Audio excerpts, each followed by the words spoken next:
Hi everyone, my name is Jazzniqua. I am in the 5th grade. I attend Jazzniqua Elementary School. I am here today as a student member of the Connecticut Parents Union, and I work with Miss Glenson. I am asking that every adult in this room and in my home and in my community to please make smart decisions to help all kids like me get a good school, get a good education and help keep kids safe in school. When I grow up and go to college, I will someday get a career in something that I like to do. I'm not sure what I want to be in life yet, but I know one day I'll be a taxpayer to keep my state beautiful. At this time, I would like to introduce Ms. Gwen Samuel of the Connecticut Parents Union.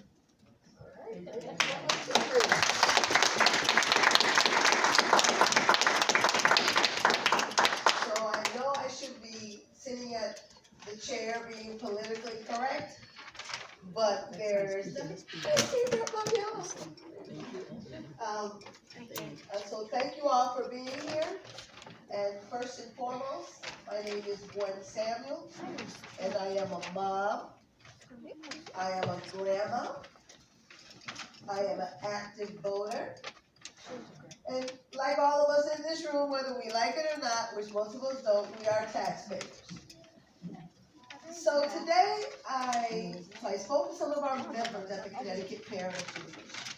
And the Connecticut Parents Union is a membership organization that works with parents and families to protect the educational rights of children. In doing so, that means we must fight together to preserve the rights of parents to choose what is best for their children. And that is first and foremost. And that is actually what brings me here today. So before I get into why we're here, I want to tell you a little bit about a class I took over 9 months in Denver, Colorado, called the Leadership Program of the Rockies. And why it matters to me is probably one of the reasons I'm here in a different capacity, not just as an education activist, but as a concerned citizen. And once I understood my power as a citizen of this state and of this country, I felt compelled to do something for my beautiful state, and that is stand up for our rights as citizens. So in this leadership program of the Rockies, it talked about the Constitution, right? The Constitution that shaped America, right? The Bill of Rights, those rights we have as individuals, right? To pursue life, to pursue liberty and happiness as I define it as the individual, not the government, not the neighbor next door. As long as my happiness doesn't trample on someone else's rights. I thought that was reasonable. Then it talks about liberty and freedoms. And this very class I took for 9 months, I'm oversimplifying it, but that class is now going to be, these classes are now going to be in Connecticut. So now I have these newfound skills, right? I'm like, okay, let's put it to the test. I didn't have to wait long. The legislative session was in session. And imagine my surprise. I shouldn't be surprised, but I became very concerned when I learned about a private-public partnership. So while we will talk about more than one thing, I'm telling you what drove me and the Connecticut Parents Union to host a People's Town Hall meeting. When I learned about a private-public partnership that is going to use public dollars in the tunes of $100 million. And so while that sounds great to me, because this partnership wants to help education, public education in the whole state, I'm like, oh, in our children until they started saying secret meetings and exemptions from freedom of information, exemptions from public disclosures.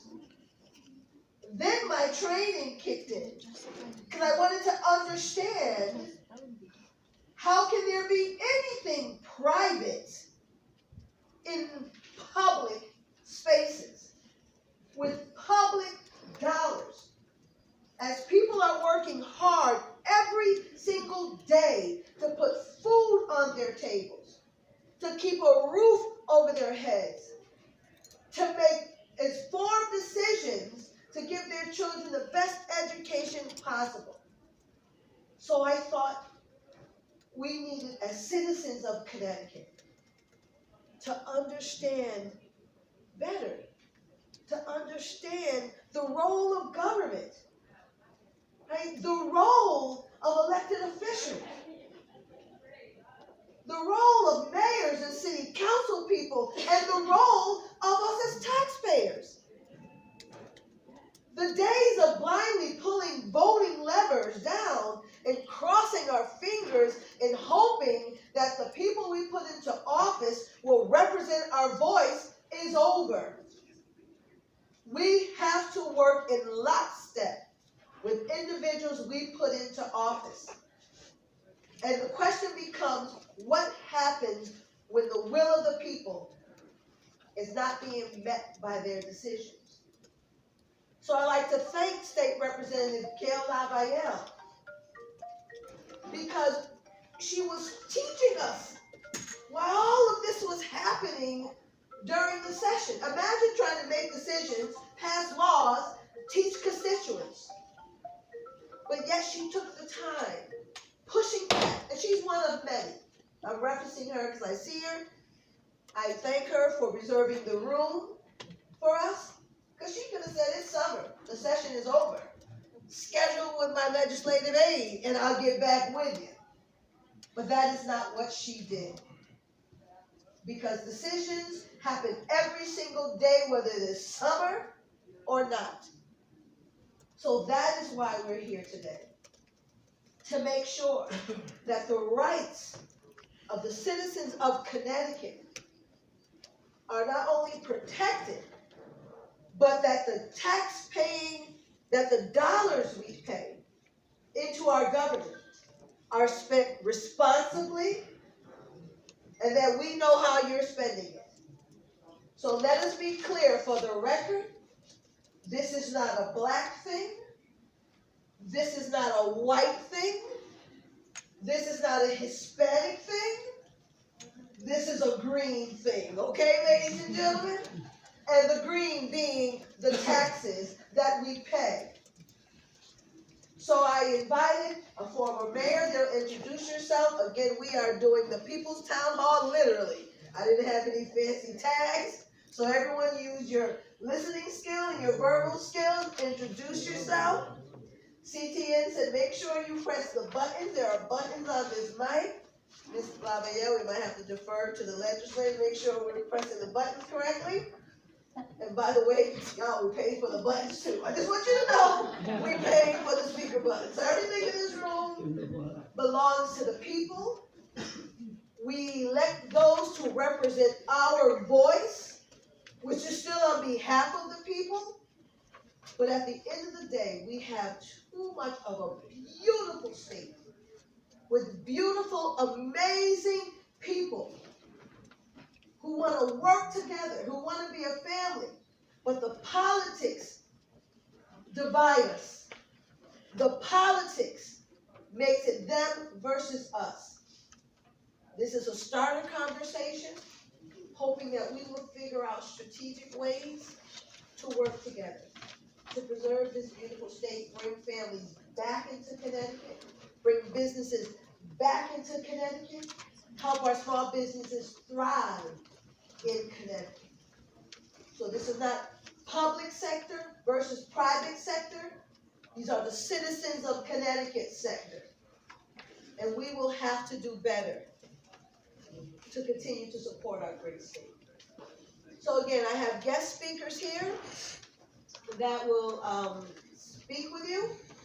And we also have citizens in the community, so I'll do like the public, when we have public hearings, we hear from our legislator, then we hear from the community, knowing we're all still equal in this space.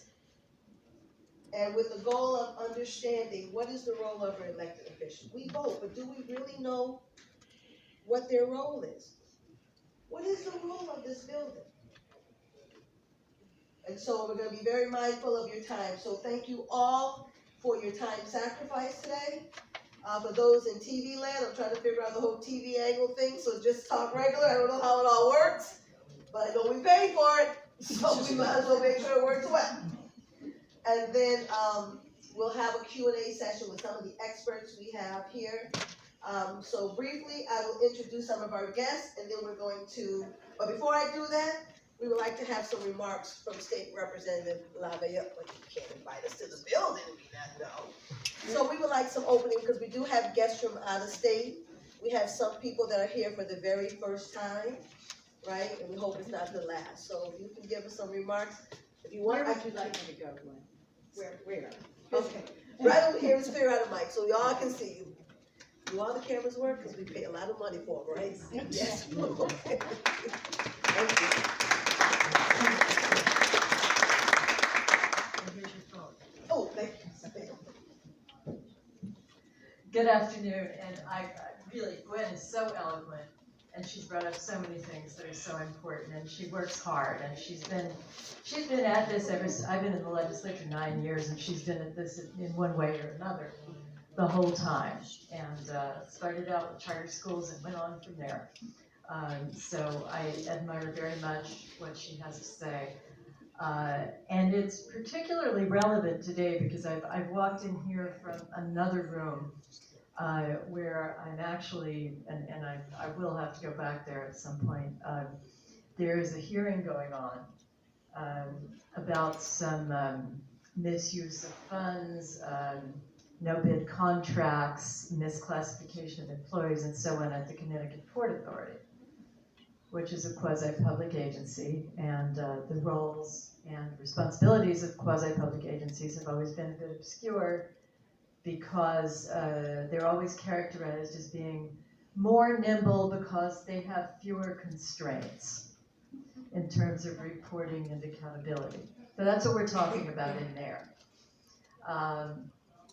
And so this is a really timely subject. And I know that the main question that Gwen articulated for us is what is the role of this building and what is the role of public officials? I would also add to that, what's the role of people who aren't public officials, particularly when they are suddenly appear to be taking a position that is perhaps the responsibility of someone who truly represents the public. And when I say that, I'm referring particularly to the Partnership for Connecticut, Inc., which I know that Gwen alluded to. And so if it's okay, I'll say a few words about that because that is one of the ideas, one of the events du jour. As you all of you may be aware, so forgive me if I'm repeating something you all know. In the state budget that was passed in June, I didn't vote for it for many reasons. This was only one of them. There was a provision that said that the Dalio Foundation, very nice, would like to contribute over the course of 5 years $100 million to the state of Connecticut, $20 million a year.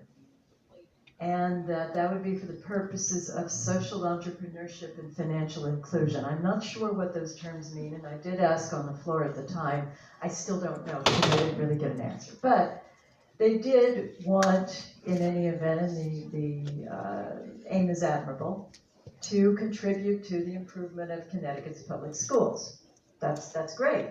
We have a lot of philanthropy, but rarely do we have such generous philanthropy. And but there were other provisions and conditions that went along with this. To accommodate and distribute the funds, and also to decide what they would be used for precisely, there would be created a nonprofit called the Partnership for Connecticut, Inc. And one of the conditions would be that each year the state of Connecticut would match the Dalio gift of $20 million with another $20 million from the state. As we all know, the state doesn't have any money. The state only has the money that the taxpayers give it. So this would be $20 million a year in taxpayer money. The Partnership for Connecticut would have several members of the public, people from the Dalio Foundation, and several appointees from the government, some legislative and some gubernatorial appointees. Upon questioning, we learned on the floor, but also since, that the Partnership for Connecticut would not be subject to all of the ethical and disclosure requirements of any state agency, or in some cases nonprofits that also receive taxpayer funds. In this case, there's a lot more taxpayer funds being received than what nonprofits usually get. So suddenly, that raises a lot of other questions. Who would be making the decisions exactly? Would this particular partnership, organization, and its grants take precedence over those of other nonprofits that receive grants from the state? Who would decide that? Because once the grant would go to the foundation, once the state funds would be given to the foundation, there would no longer be decisions by the appropriations committee because the money would be gone. How would these decisions be disclosed? How would the proceedings of the meetings be disclosed? And all of that remains very murky to this day. There was a decision by the state attorney general, and I don't really see how he could have avoided this decision, that the public officials, and those would be, by the way, the leaders of each legislative caucus who are obligated to be members of the board, period. They can't appoint anyone. They are obligated to be members of the board. They themselves are subject to freedom of information requests and any other public official disclosure. Any disclosures we are all obligated to make at any time because of our status. However, if nothing is in writing, it's hard to imagine how they could provide it. So we don't know how that would work. But this really brings another question to mind. And honestly, before I talk about this, I want to say I don't necessarily blame it on the Dalios or their foundation because they're being very generous. But I do blame it on state government, the administration, etc., for allowing this to happen. I'll come back to what Gwen said about the roles of public officials who represent taxpayers, residents, and in the case of schools, students, parents, teachers, you name it.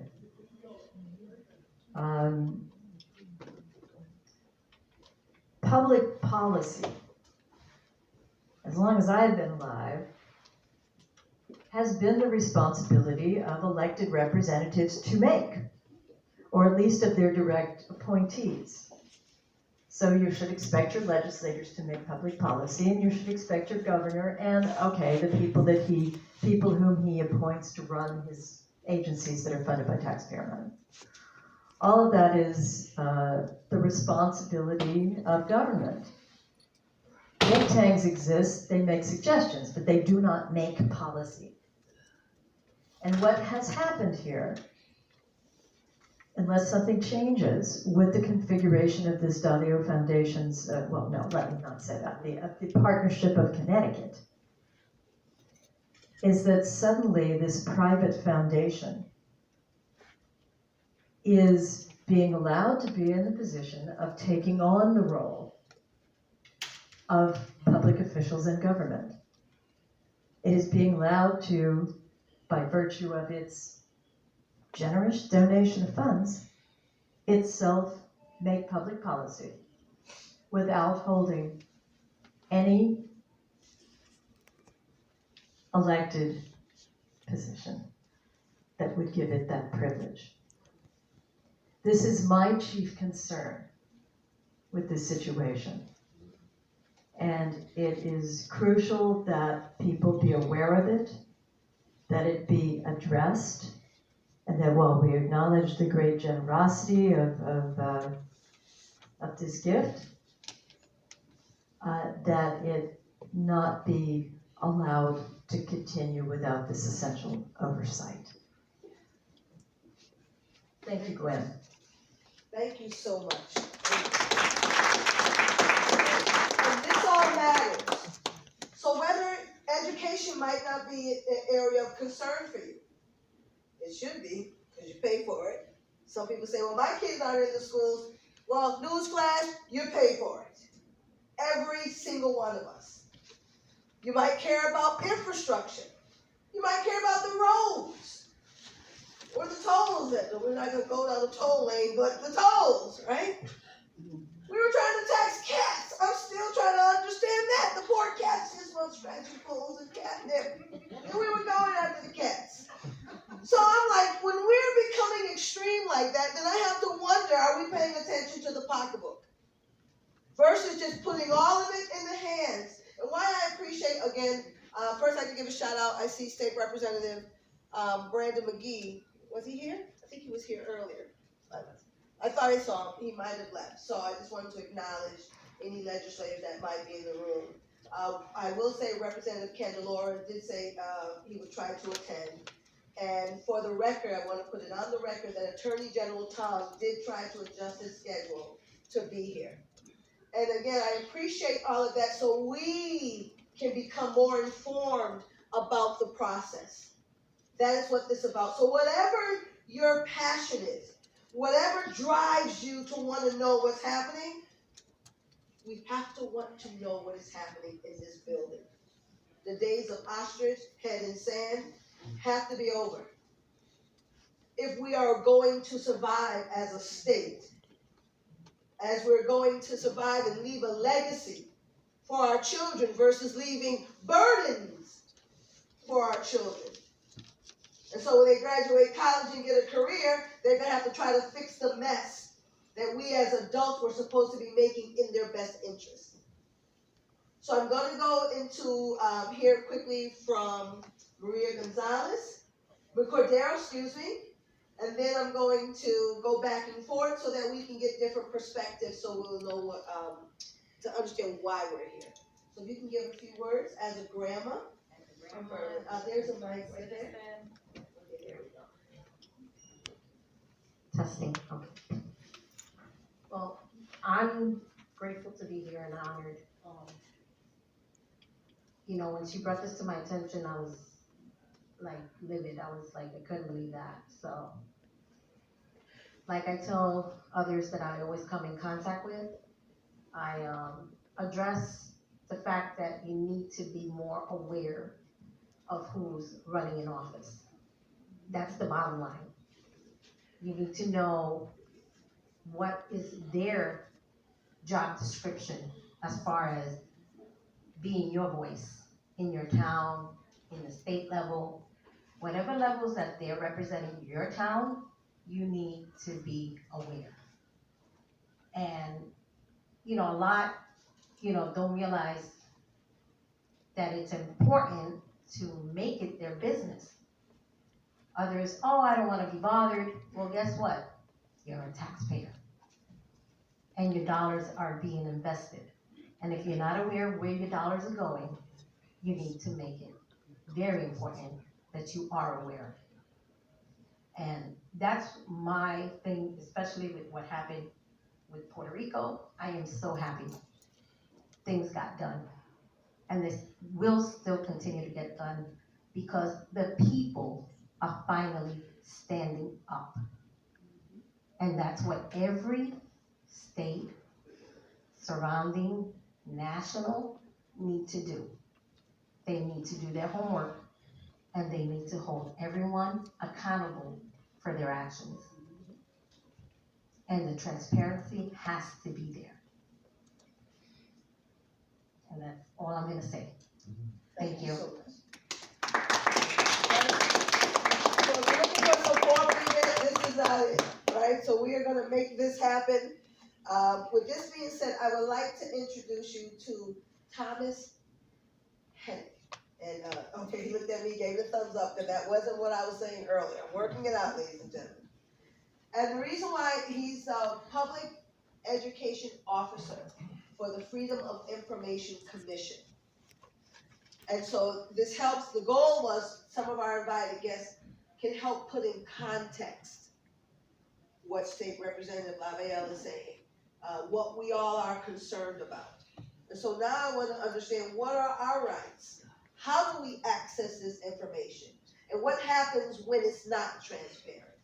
So sir, if you can introduce yourself, your organization, and give us a little bit about the commission, that would be great. Do you want the 2-hour workshop or just We'll probably end up having one, not today, but I'm sure we will be having one. Thank you, sir. My name is Tom Hennick. I'm a Public Education Officer at the Freedom of Information Commission. And we're delighted to be here. We go all over the state. I was in Canton last night. I'll be in Bristol tonight. If you have a community that would be interested in learning more about freedom of information, we're delighted to do it. There's no charge. We go around, of course, as a state employee, that's your charge, but there's no additional charge, I should say. The goal is to help people understand that they have rights to access. I've heard the word transparency, several times in the first half hour here, and it's obviously critical that our governmental entities be transparent. How many of you know what freedom of information is? It's okay if you don't. Let me see a show of hands. Some of you do, some of you don't. Let me read this quote to you. I think this is sort of critical to why we're here. This is James Madison speaking to us back in the 1700s. A popular government without popular information or the means of acquiring it is but a prologue to a farce or a tragedy or perhaps both. A people who mean to be their own governor must arm themselves with the power which knowledge gives. So if we want to participate, if we want to be heard, we need to know what we're talking about. We need to know that, why certain things happen, and to do that, we have to engage. And this law gives us the right, and this law, by the way, is 44 years old. Connecticut's got one of the strongest Freedom of Information Acts. I will tell you, as an aside, however, that with all due respect, the legislature chips away at our rights every year. They make certain things exempt, and they say, oh, it's just a little exemption, but when you look, it's like, one brick in the wall keeps coming out. And it's troubling to us. We fight it, but we are a small agency, and sometimes the powers to be overrun it. There's a case right now where the legislature is trying to prove that it doesn't have to give out records because the state's constitution gives them a special right to withhold them. We're going to fight that, obviously, but those are the sort of things that happen. So people talk the talk, but sometimes do not walk the walk. But what this law does is it gives people the right to access the meetings of public agencies and the records of public agencies. And so when you have a board that you're interested in, a committee, a commission, the law has some pretty basic things. And again, I won't get too deep into the details. But it says that the meeting needs to be properly noticed, at least 24 hours in advance, so that if you want to go and watch, you can do that. It needs to be open to the public, which means that anybody can come and watch, not just from one town or one particular group of constituents. Anybody can go. And then when the meeting is done, for those people who can't come, there need to be minutes. The minutes need to be created within 7 days that reflect what happened at that meeting, what votes were taken, so that you can stay on top of those things. The law also says basically that every record created by every public agency is defined as a public record, that a person shall have prompt access to those records. Now, there are numerous, I made references to it before, different exemptions, and some of them, frankly, make sense. We don't order the release of records that have people's social security numbers on them, basic things like that. But Some of the exemptions we feel go a little too far. We fought some of them and lost. We fought some of them and won. But the basic element is that if you want a record from a public agency, you should be able to get it. You should be able to inspect it if you so choose, or you should be able to get a copy at the princely sum of 50 cents a page. Again, the key is to make sure that people are involved. If you want to be involved in your democracy, this law gives you the opportunity to do that. And I stress that it is the law. It is the only one in the United States whereby a commission is established that has the right to make orders. To say, so if somebody believes, any one of us believes that we've been denied the access that this law guarantees, you file a complaint against the public agency with the Freedom of Information Commission. You don't need an attorney. It's sort of one of the last vestiges of the people's court. You can come forward and say, look, I asked this public agency for these records. They told me no. I believe I have a right to them. We always assign a mediator. We try to bring the parties together. If that fails, you go to a hearing. And again, you're not required to have an attorney. If you're dealing with a public agency, most of them bring one, but you don't have to. You can represent yourself. You make your case. You say, look, they told me I couldn't have these records. I believe I have a right to them. The agency says, this is why we're not giving them to them. And then the hearing officer makes a ruling, makes a decision that says, give them out, don't give them out. Hearing officer says, give them out, that's an order that the agency has to follow unless it decides to appeal it to court, and the court does have the power to overturn the FOI commission. The commission always acts on the presumption that things are open and available. We act in favor of transparency where the law, allows it, obviously. So if you're interested in government and you're having trouble with getting access to a record or going to a meeting, take a look at the FOI Act or call us up. One of the things we also try to do is be people friendly. When I'm not out talking to folks like this, I spend most of my day answering questions on the phone. People are always invited to call us, ask questions, send in emails with questions. We'll always give you an answer. It's not an order or a command, it's just advice based on what we think the law is telling you to do. So with that, again, I don't want to go too deeply. I think that's a little bit of an overview. Happy to answer any questions down the road.